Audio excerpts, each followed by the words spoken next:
Hello everyone, I am Sneha Dhar. I am 19 years of age from West Bengal. So today I am going to make a very new type of dish which you may not have heard of. So what do you think when you think of payesh or kheer? So it is always vegetarian, right?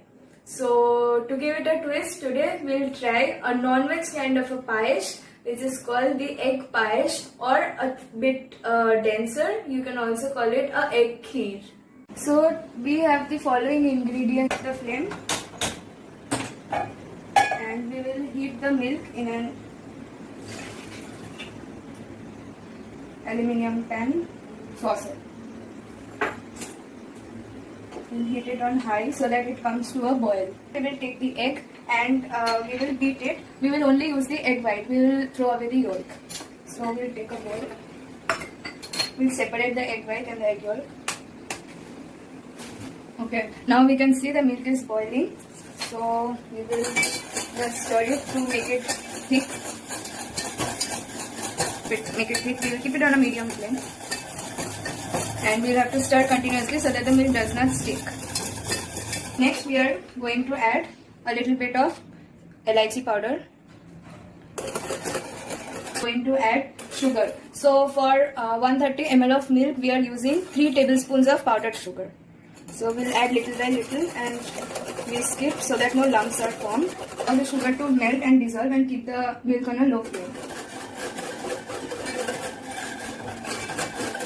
We will add the milk powder. This is about 20 grams of milk powder.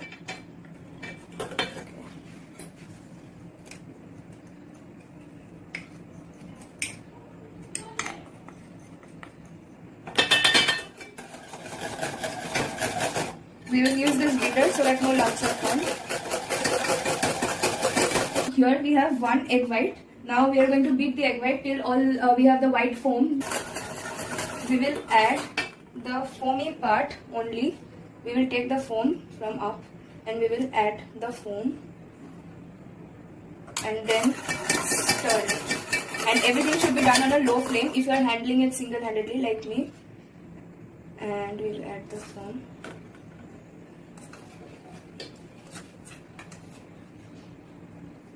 Again, when we are out of foam, we stir this. And when we are out of foam, again we whisk the egg to form foam. And again we get some foam. So we'll continue this process.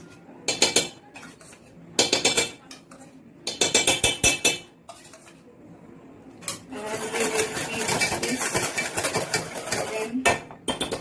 And again we will foam. So we can add little by little.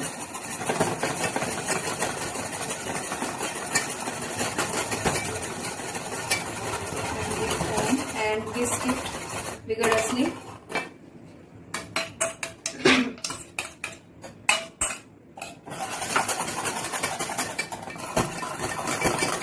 We need to whisk it so that no lumps of the eggs are formed. We can also see bubbles coming up, like here. We have small bubbles all over the milk. At this point, we add just 1 pinch of salt.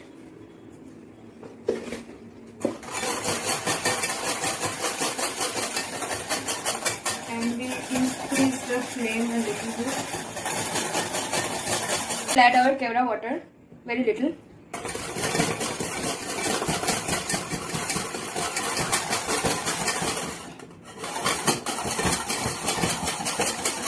We can see that it has become very thick, but we want a little bit more thicker. Starts to leave the pan like this, and you can see we turn off the flame. And we will allow, yes, and now we will pour this into a bowl.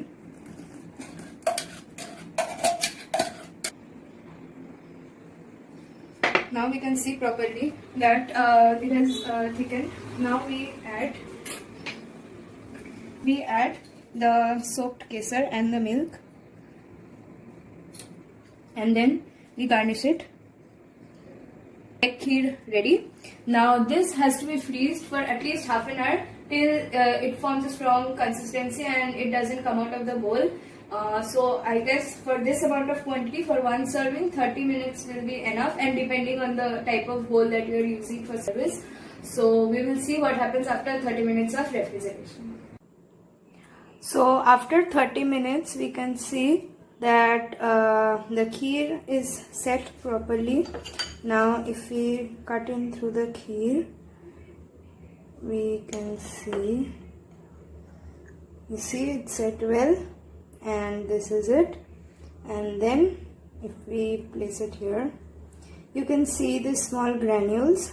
So these are the egg.